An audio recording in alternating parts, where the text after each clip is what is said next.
Classroom you want. Sorry for the reintroduction. All All, right. Go ahead, Amy. Let's get this started. all good. I love it. All right. So, everybody, I'm going to share my screen with you one more time. And let's see. We got everything there. Fantastic. Everybody can see my slides all right? Yeah? Groovy. All right. So, what I want to tell you is at the end, um, whatever you don't get from these slides, fear not, I will share them. Okay. I will share them as a PDF with everybody. So whenever Craig sends out the video to everyone, you'll also get all this stuff. This first slide has my email on it. It's got my YouTube channel, my blog, my TPT store where I have some great free resources available that you might want to check out. But today I want to jump right in and get down to more chaos, or more CI, less chaos, more chaos. Sometimes chaos follows me. More CI, less chaos, and creating the comprehensible classroom that you love. Because let's talk about it for real. This is where we spend our lives. We spend so much of our life in this classroom. It should be full of joy for us. And so that's what the whole goal of this is. Joy in the class, joy in our teaching, because this is our home. I don't know if anyone has ever seen, has ever seen the book by Harry Wong, First Days of School. It's a great book. I remember my first teaching job, they handed it to me, and it was super helpful. But I love this quote that I chose. Effective teachers are proactive. They establish procedures and parameters before doing anything else. You can't wait and solve the problems as they happen. That's when the ship crashes and burns and sinks. You need to be thinking your plan out ahead of time. Now, if you're like me, you're sick of hearing have a growth mindset. It gets a little bit old, but I'm going to say it one more time. Have a growth mindset. It's not that bad. Here, what I want to say though about growth mindset is it's a skill that can be developed. You get better when you apply yourself at it, and when you believe that you can get better at it. So this is all power of positive thinking here. This is, I can do it. I know I can do it. Part of learning and growing is having a decent handle on your current capabilities. And so it's important. I'll probably say this a few times throughout the whole presentation is you've got to have a reflective practice in how you teach, whether it's how a lesson goes or how you have interacted with your students or a specific student on that day, what went well, what didn't go well, and be honest with yourself. What's worth working on? What doesn't? Like if I have a lesson that didn't go great, I have to say to myself, well, is the lesson itself valuable? Is it worth fixing? Or can I just trash that? Or is it worth figuring out and building a better mousetrap? Because it's all about deciding what to work on and what to leave behind. And it's okay to leave things behind. So figure out, what are your strengths? What are your weaknesses? And then this bottom one, my big old head's in the way, but I want to say, I'm going to read it to you so that you can hear it. Bounce back in the wake of failure, falter, examine, and grow. Falter, examine, and grow. A bad day does not define your career. It doesn't even have to define the day, right? It's just a moment, Okay. right? You've got to be No, willing I didn't to ask. You didn't say, reply to me. um, Yeah, sorry. uh, we've got to Ah, good be job. willing to say, we'll move on from what's going on. Okay. So this is, build a better mousetrap. Now, it's taken a long time for my slide to switch. Hold on. I don't think you're seeing it yet. No, it switched. So There you go. mindset is 4 stages of competence. Have you heard this? Unconscious incompetence. That's just that's just stupid bliss. I don't know how bad I even am. I just bad and I don't know it. And then there's conscious competence. I know I'm bad at this. I need to work on that. And then we move over to conscious competence. I'm good at it, but I have to think about what I'm doing. And it's with that constant practice that we finally get to unconscious competence. I don't even have to think about it. And so, like, as you start with your classroom management stuff, you might be in here, but as you work on it, you can work your way to that blue where you're on autopilot and you don't have to worry about it. So, classroom management isn't just about the do's, what we do with it, it's about what we notice, it's about what we adjust and how we grow.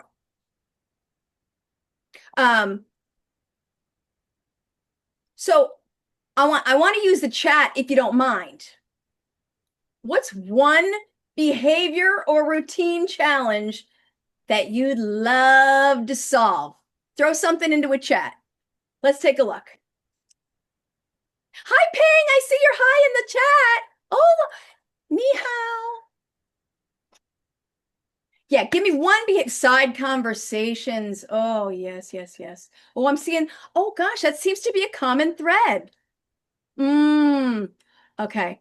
Tech problems. Oh gosh, yeah. Side conversations, tech problems, PQs with student engagement where they actually listen to each other. How to keep students involved and not side conversing.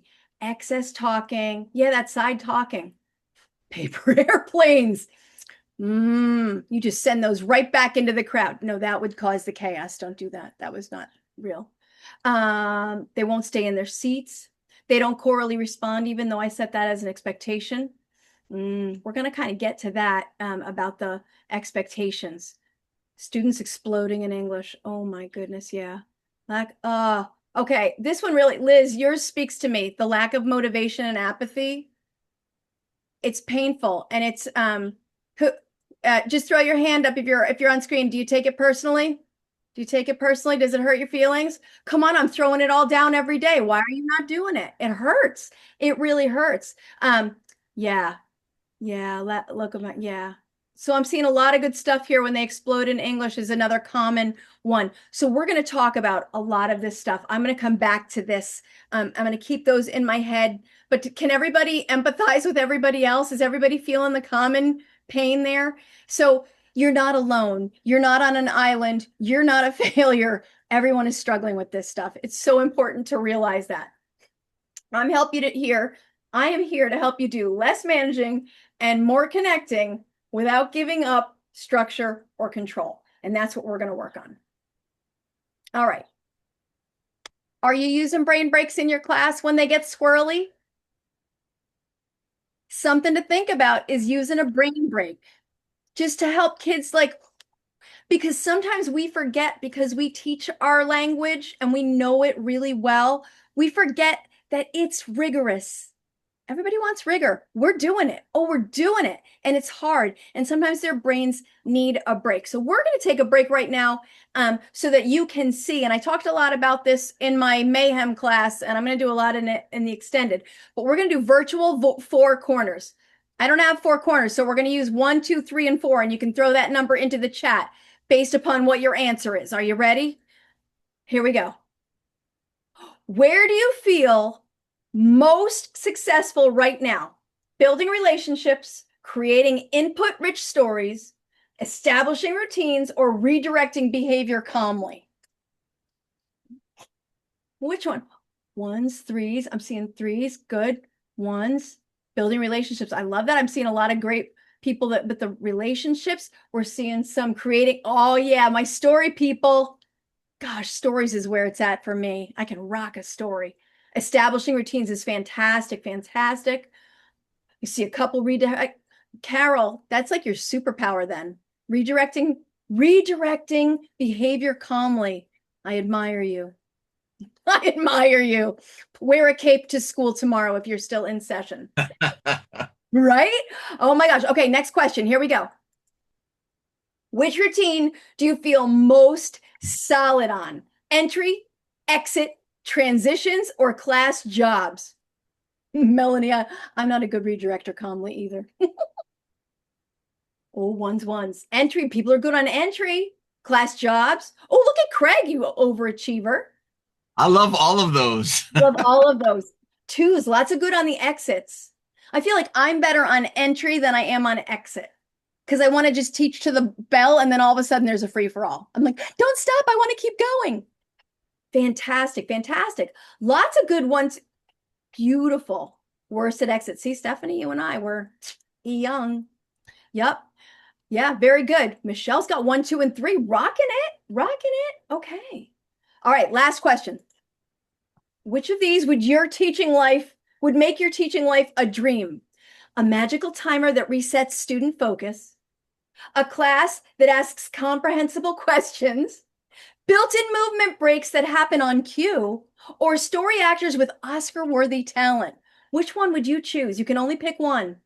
Oh, So many people picking the 4. I know the actors makes a huge difference. Elizabeth wants a class that asks comprehensible questions. There we go. Yes. Only one, Vicky. Only one. You can only have one. Let's not be greedy. Yeah. Vicky, what are you picking?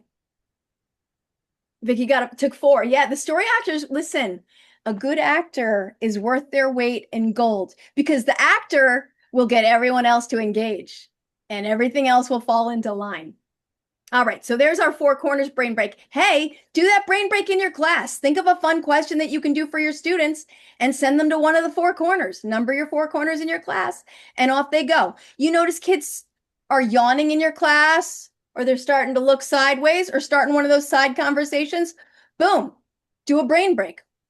All right, and there's a million of them that you can do. All right, predictability in routines and procedures is so important. Kids will swear to you they don't want rules, they don't want boundaries, and we all know they just don't know that they want them. They feel much better when they have them. So why does predictability matter? The brain craves structure because it can relax into acquisition. Predictable routines equal emotional safety, equal cognitive readiness. Like you get all those things in line and you're ready to roll.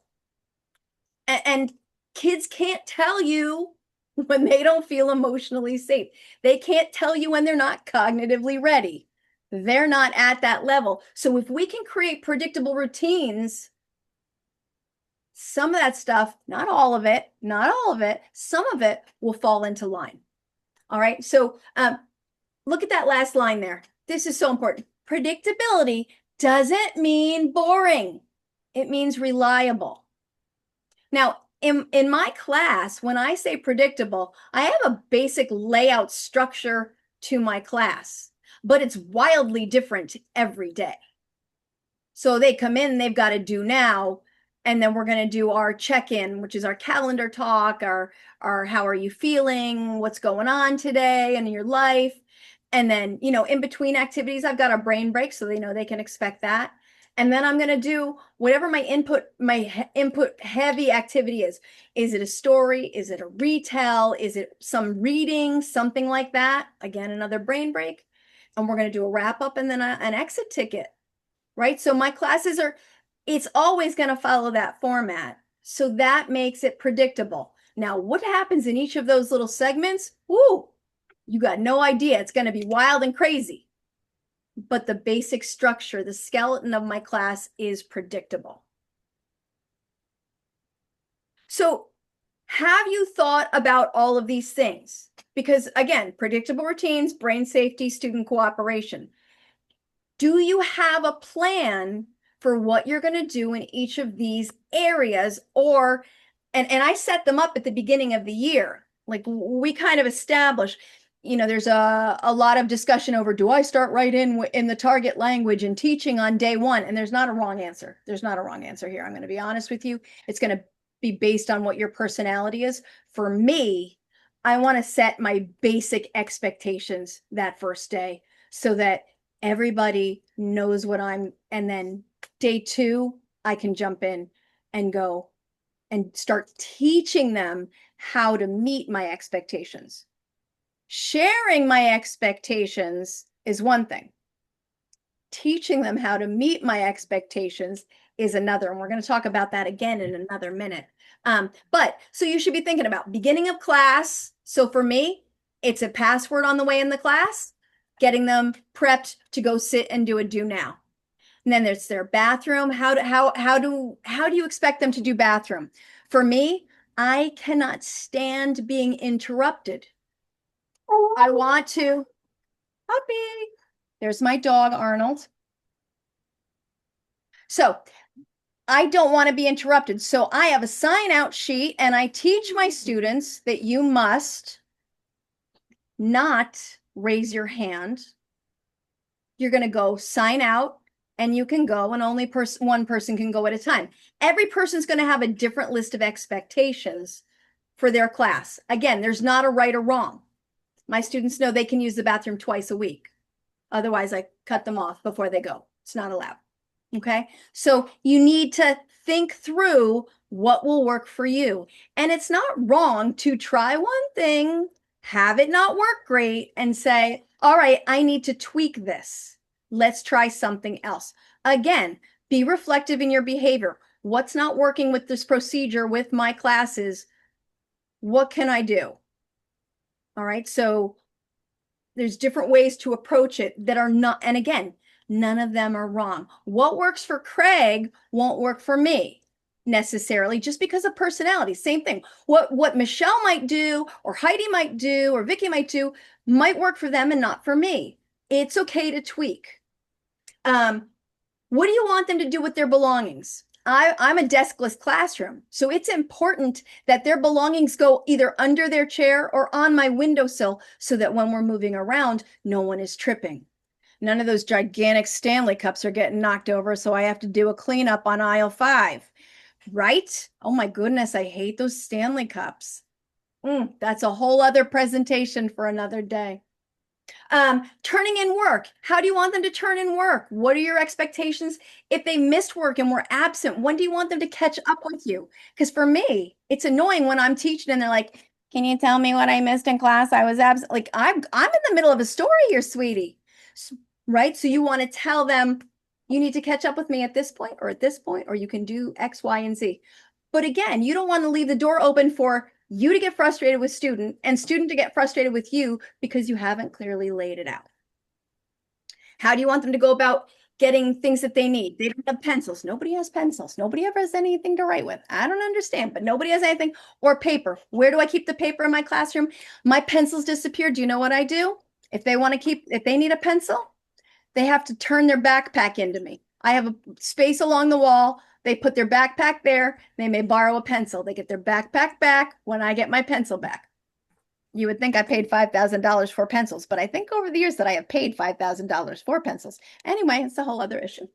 All right. And where do I want my phones? Oh my goodness. Everybody hates a phone. I want to have a sledgehammer so I can just smash them all. But I have a wall hanger and they're numbered and each student has a number. So as they walk into the classroom, they do their password. I hand them their do now paper. They walk over, put their phone in their pouch, in their numbered pouch, and then we get to that later. And it's all taken care of. And then I don't have to deal with it. They know that phones, I have made it specifically clear that phones are my pet peeve. So that's one that I don't ever budge on. The phone goes on the wall.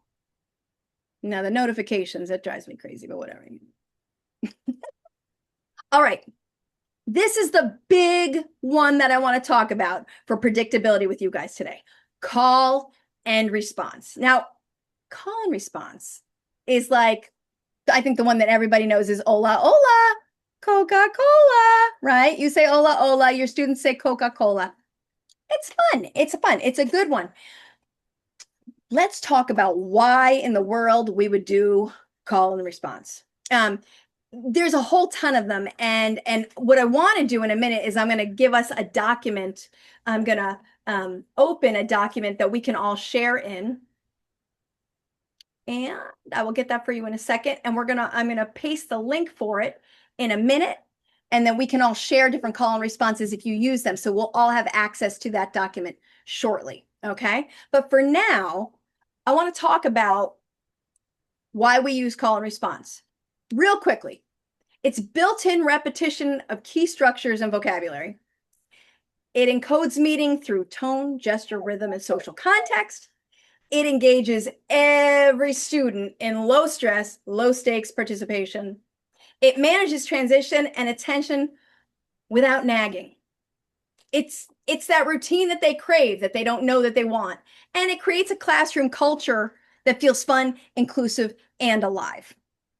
Now, I'm going to put the link to the call and response document, and you all have editor rights in here. Oh, I see Heidi has a pencil person in her class that counts. That's a wise job, Heidi. Pencil person that counts.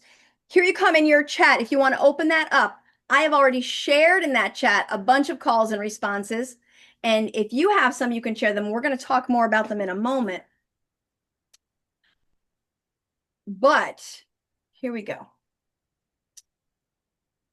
So how do we implement call and response?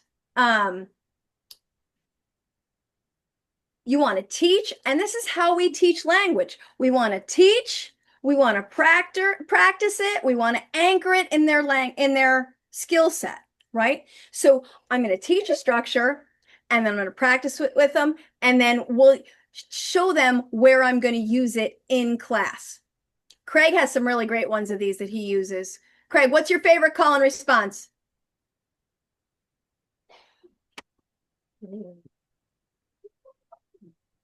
Oh, Craig, are you muted? I can't hear you. Yes, ¿qué tal? Nada mal. ¿Qué tal? Nada mal. That's great. Nada mal. That's fantastic because it's ¿qué tal? You want your students to know. Nada mal is a great response that they can use realistically. So what he's done there is he's taken a real structure that he wants his students to use, and he's anchoring it in use in class. It can be used in a variety of places. So I am going to take a moment. Oh, sorry. Hold on one second. I'm going to take a moment to teach you a call and response. Okay. Now I'm going to teach, let's see, I'm going to go to that document with you for a minute. We have a bunch in there. I'm going to open the door and let my dog out. My goodness, he was so excited. Okay, I'm back. You see how I disappeared there? Okay, so we've got a bunch here. Okay. I'm going to teach you lo siento, no hay de qué. Now, I don't really need to teach them lo siento. They're going to hear it all the time from me because that's my phrase that I'm going to say. I love to choose phrases that are 4-syllable because I can use another great brain break to teach and practice it. So if they need to say no hay de qué, do you know double this, double that? Okay, so I'm going to show, yeah. So watch. This is how I do it when I don't, so when you have kids, you do clap, and then clap, and then back of the hands, right? So now I'm going to do it with myself. Clap, shoulders, clap, snap. Okay, so watch. I'm going to do, I would teach my students, no, I, day, no, I, K. No, I, day, no, I, K. No, I, day, K.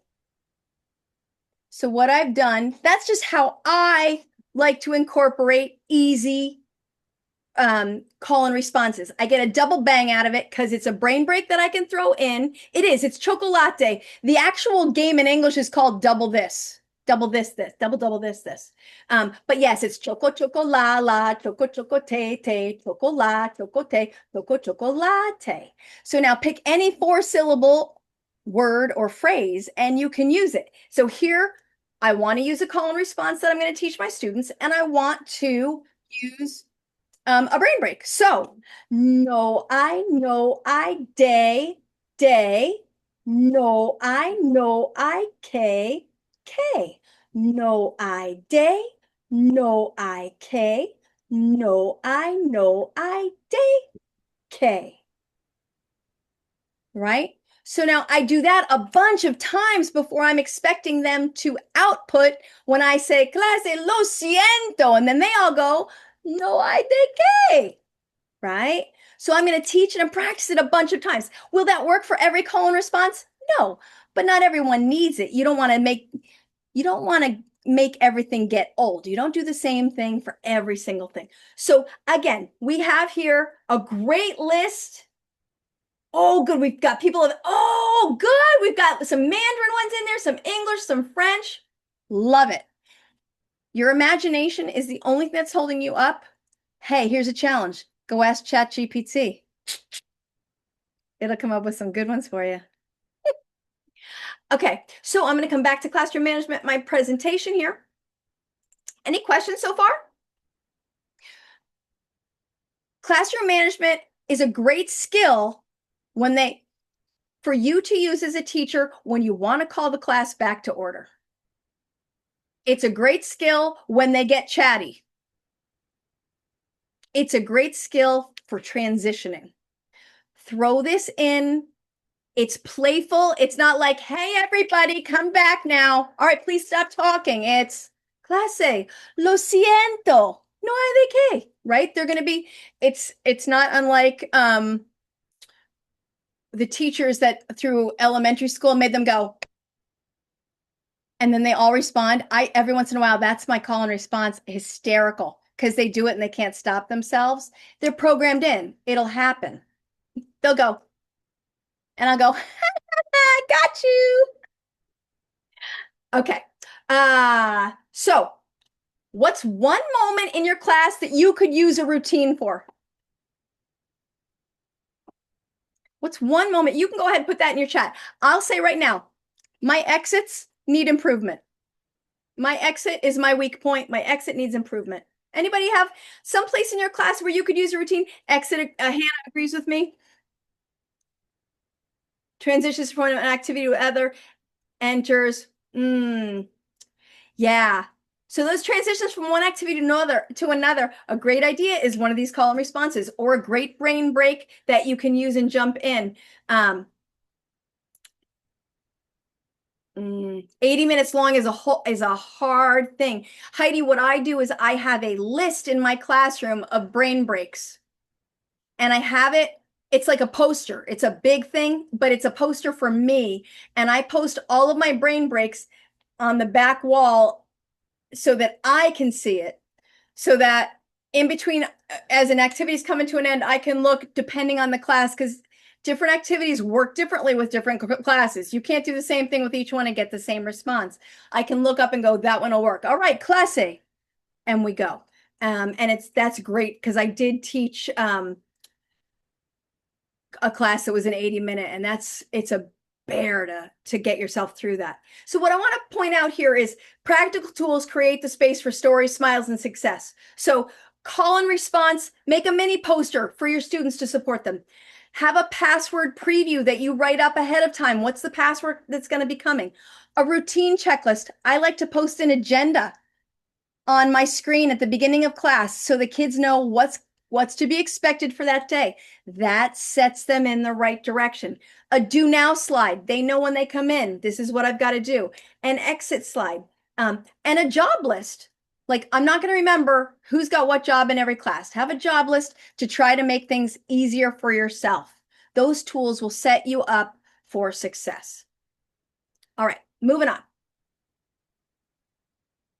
Quick brain break. Would you rather?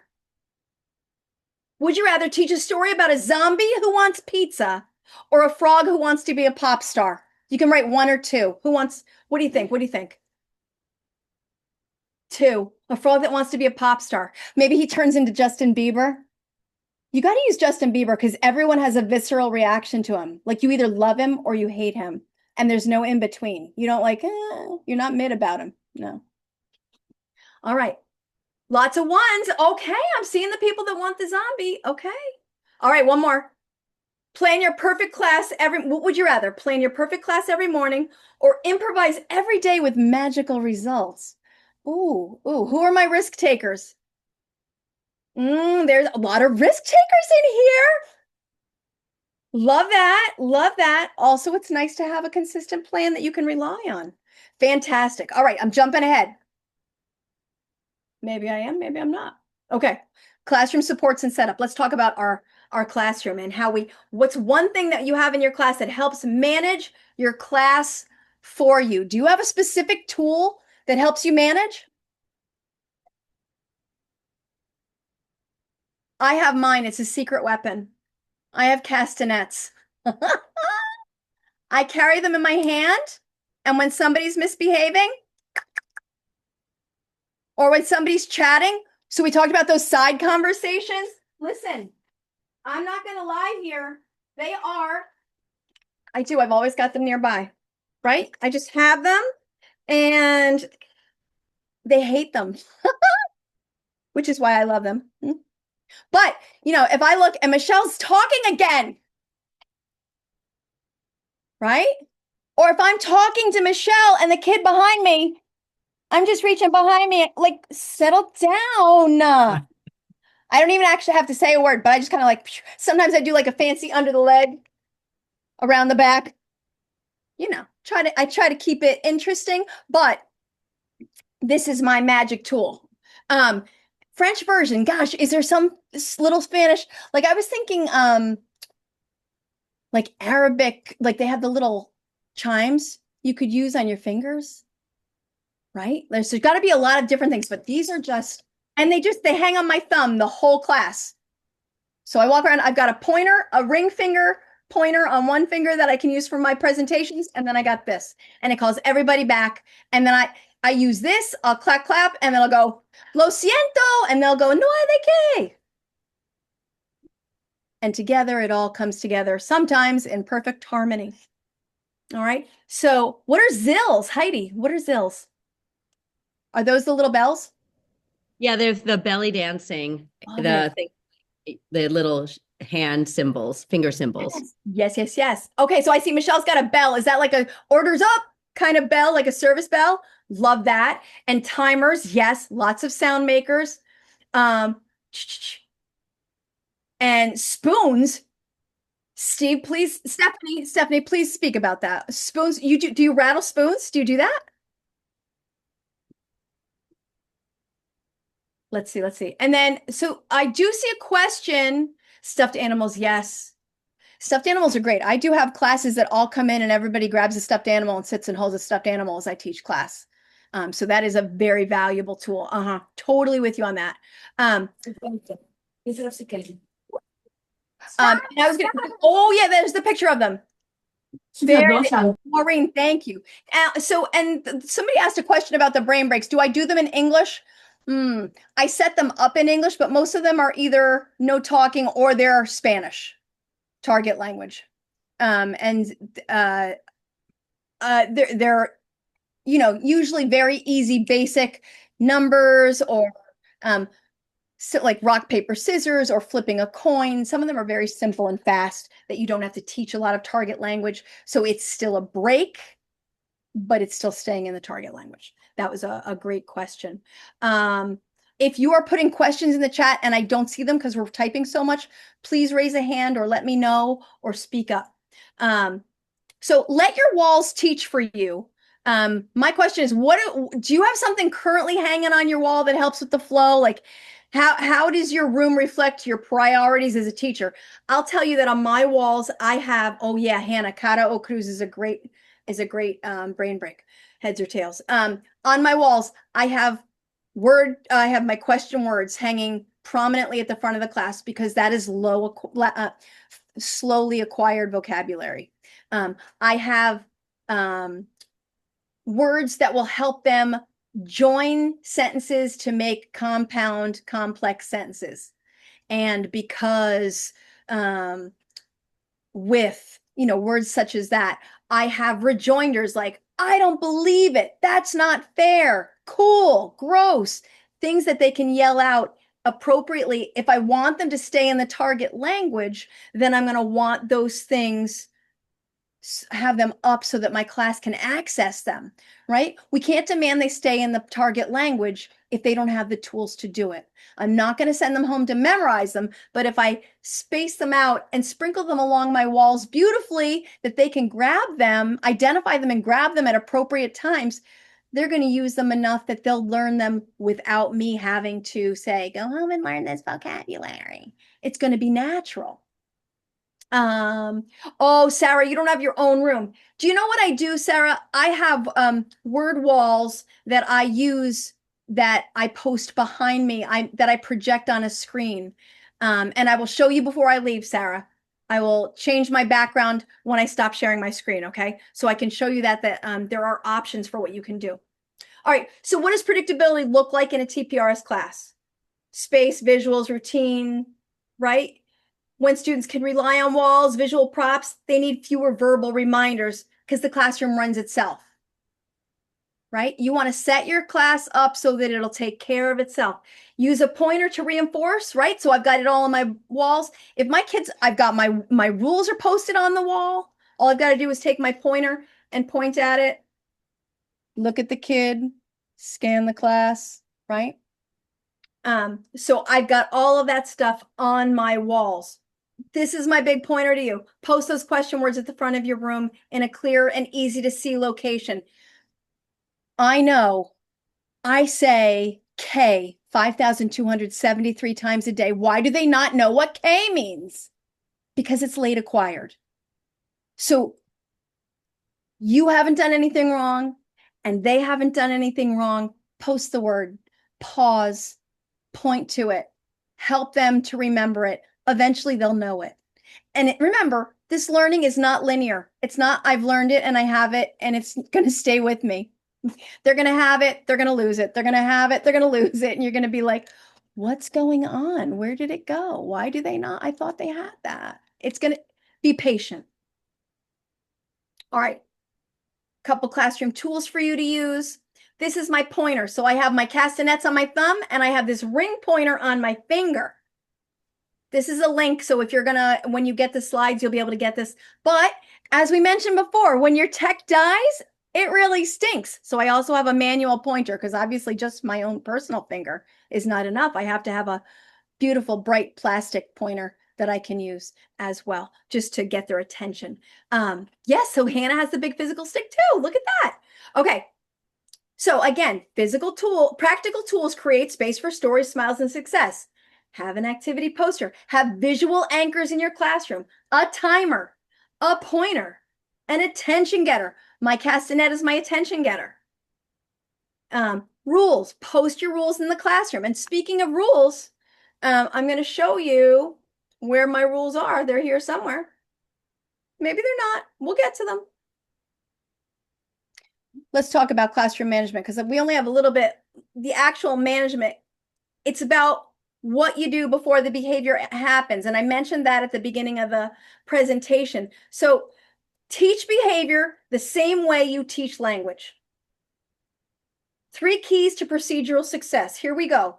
And this is exactly how we are teaching language to our students. You teach it, you practice it, you reinforce it. Now, if I tell my students the rules on day 1, and I just read the rules to them and I move on, they will not know them. I must teach the rules. I must practice the rules, and then I've got to reinforce them. I'm going to have to reteach them. I'm going to have to practice them. But the beauty is we can use our language to teach and practice. These are my rules that are posted in my classroom. They should be up there for you in a second. I see them behind me. I don't know that you do. No, there it is. Okay, so listen with the intent to understand, support the flow of language, One person speaks, other people listen. Sit up, square your shoulders, clear your eyes, hands are free. My students hear me say regularly. That's one very well chosen use of my L1. Sit up straight, square your shoulders, give me your eyeballs. When I need to get their attention, sit up straight, square your shoulders, give me your eyeballs, and the whole class goes. It's like a call to attention. And I say it with my serious tone of voice, and we'll talk about tone of voice real quickly in a second. Do your 50%, give me 1 or 2 words in English, and I'll get you on track and help you. They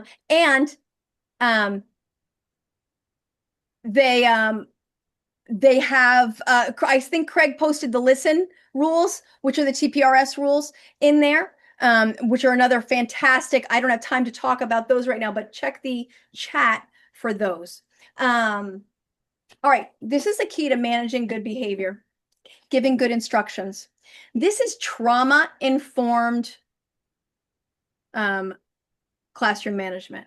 You give good instructions. They have to be specific, they have to be observable, and they have to be concise. When we say, all right, everybody settle down, that is not specific, observable, or concise. It's concise, but it's not observable. What is settle down? You know in your head what you want, but you haven't specifically told your students. So for example, I need voices off and eyes on me in 3, 2, 1. Michelle, thank you for having your eyes on me.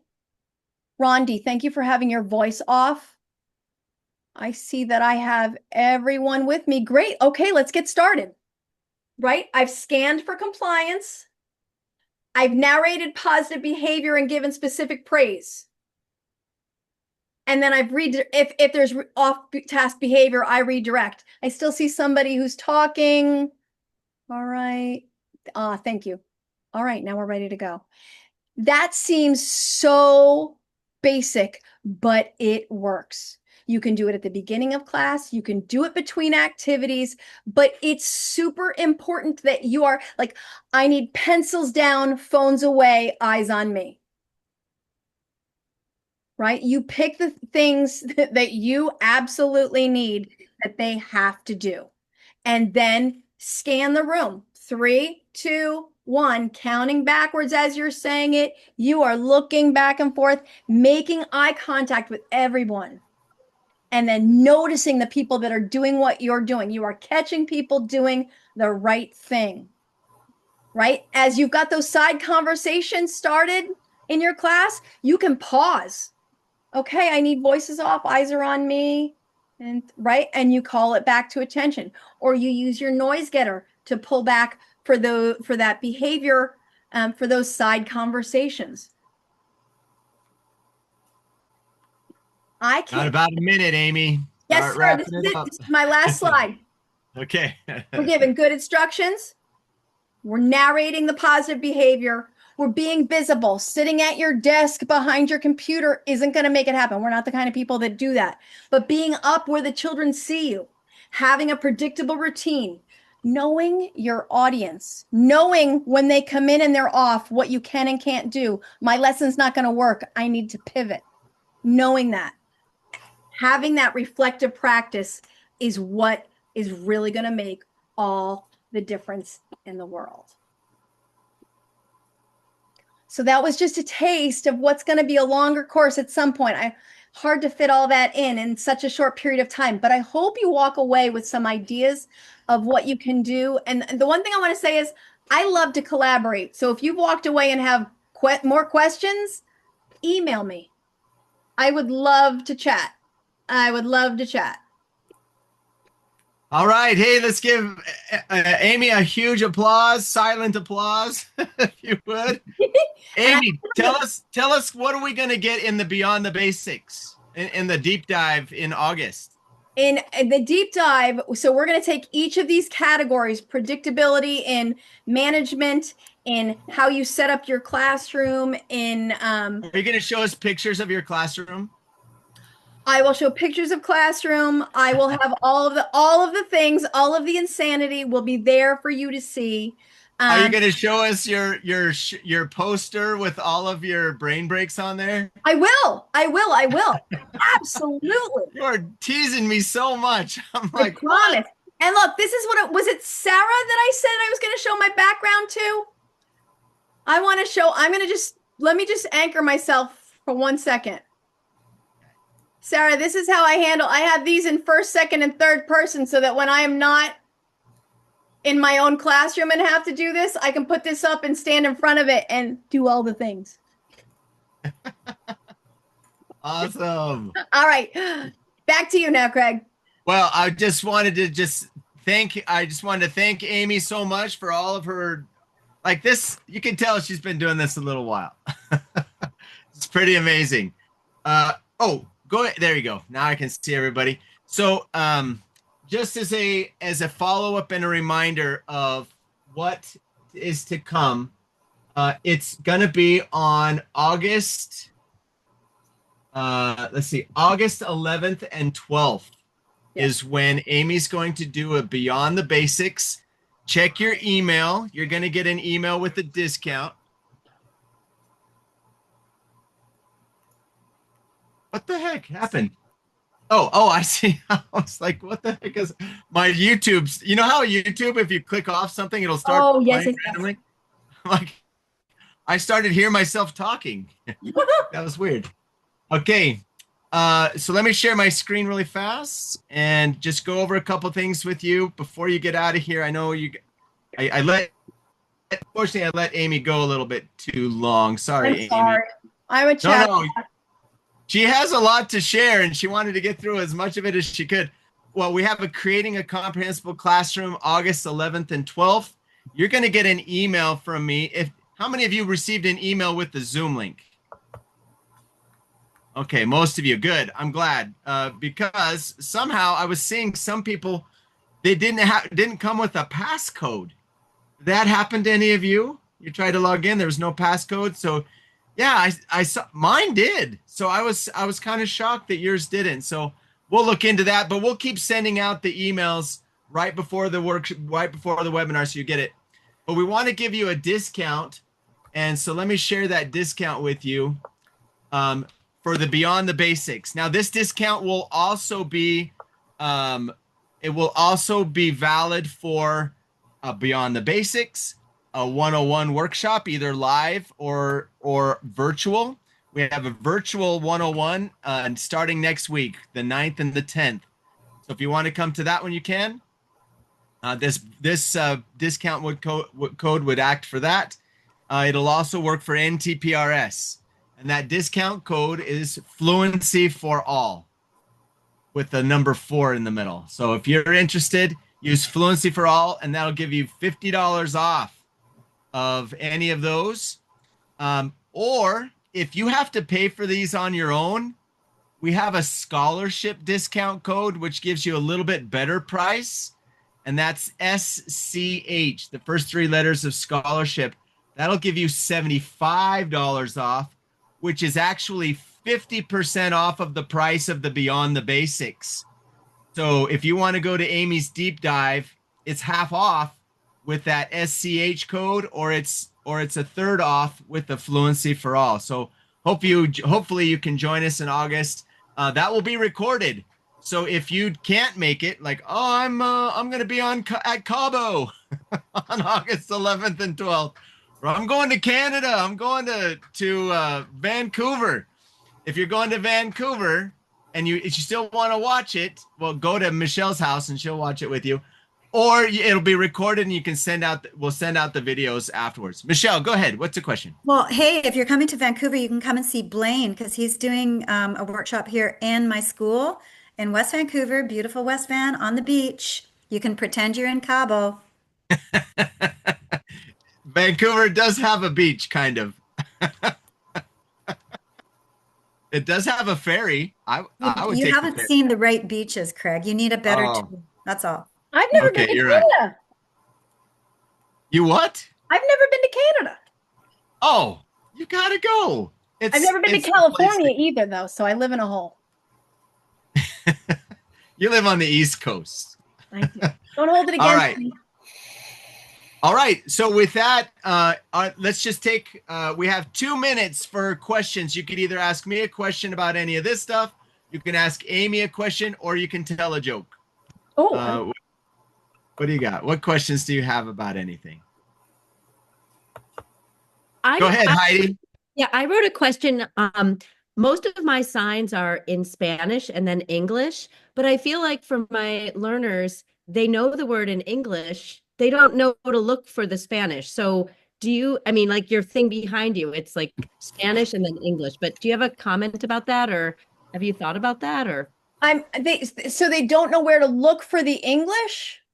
Well, it's like they want to know how to say something. They look at my poster, like those connecting words, Right. and, or Right. they're looking for and, they don't know to look for E or the letter Y. So like, Mm. so do you just, So, I mean, if they need a word, they ask, and I will point to it wherever it is in my classroom. yeah, But I'm very specific in when I use it, I am pointing to it. So I'm standing near my words. So like when there are words that I know, like at the very beginning, I'm pointing to and with and but all the time because those are Okay. the ones we're using all the time. And so they start to know where they're, yes, point to my butt. They know where they're located and we go that route. Yeah. You know where the butt's located. Where the butt Yeah. is. Awesome. Okay. Well, we got to get Amy out of here. Thank you, Amy, so much for all of your expertise, for sharing what you shared. This video will go out here pretty soon. We'll send you an email with the discount codes and the links to sign up if you want to sign up. We have, I think, 7 more of these workshops, of these webinars. You'll also get a certificate of completion. That certificate of completion for some people fulfills, like Texas needs like 20 of them or, some crazy number. These will count for that if it can. And then again, reach out to me. I'm Craig at tprsbooks.com. If you have any questions or if you want the the games, movement, and mayhem video, just send me an email and I will send it out to you, and we'll see you at the next one. Yes. Thanks, And you don't forget, guys. save that document so you've got all the call and responses. But yeah, save your call and response document. Okay. Thanks, you guys. Thanks, We'll see everyone. we'll see Thanks for next spending next Wednesday. Every Wednesday. Be there or be square. There's a link for Wednesday.